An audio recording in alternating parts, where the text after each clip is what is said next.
it's Nicole from Cricut. In this video, we're going to design and cut an uploaded image of a handwritten note and then press it onto this cute pillow. If you don't know how to upload images yet, check out our video on uploading images. Let's go through everything you'll need to complete this project.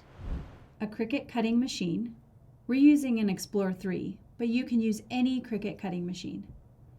A laptop computer. We'll be working in the Design Space desktop app. An Easy Press. We'll be using an Easy Press 2, but you can use any model for this project. An Easy Press mat, a weeding tool, everyday iron-on material.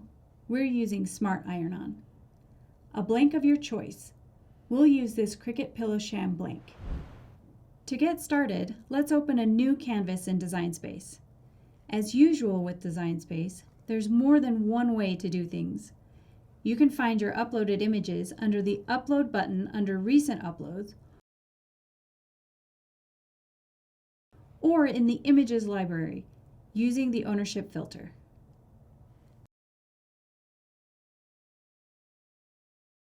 Find your image or images.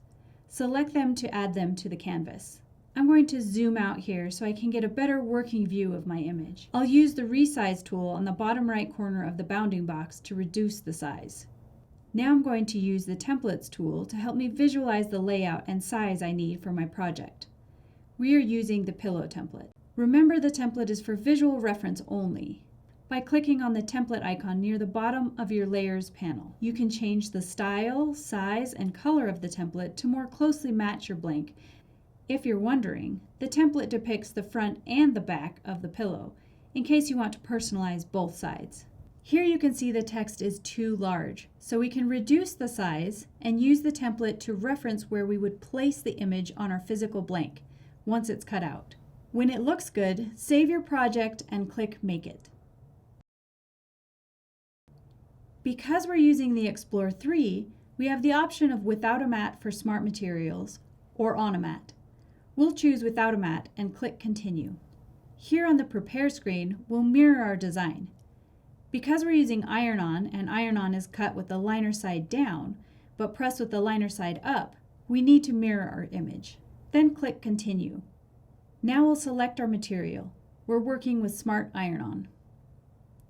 Now the machine is ready to load. Let's insert our Smart Iron-On into the machine with the shiny liner side down. Make sure that the edges are under the tabs when you press the Load button. The machine will measure our material to confirm we have enough. Now press Go. While that's cutting, let's check the Cricut Heat Guide for the recommended press settings so we can start warming up the Easy Press.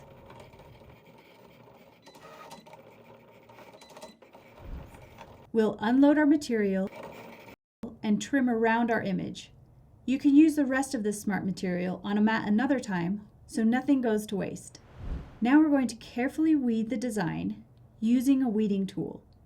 Remember, we're weeding the parts we don't want to press onto our pillow, starting with the largest pieces first. I especially like cutting thin, detailed lines with iron-on because the backer preserves the placement without needing transfer tape. Now we can go in and weed the small inner pieces of the text. Lay out your pillow and preheat. Place your weeded design where you want it and press, following the recommendations from the heat guide. Once that's cooled, I can insert my pillow form. And that's it! Now I have my grandmother's lovely sentiment on a pillow that I can hug anytime.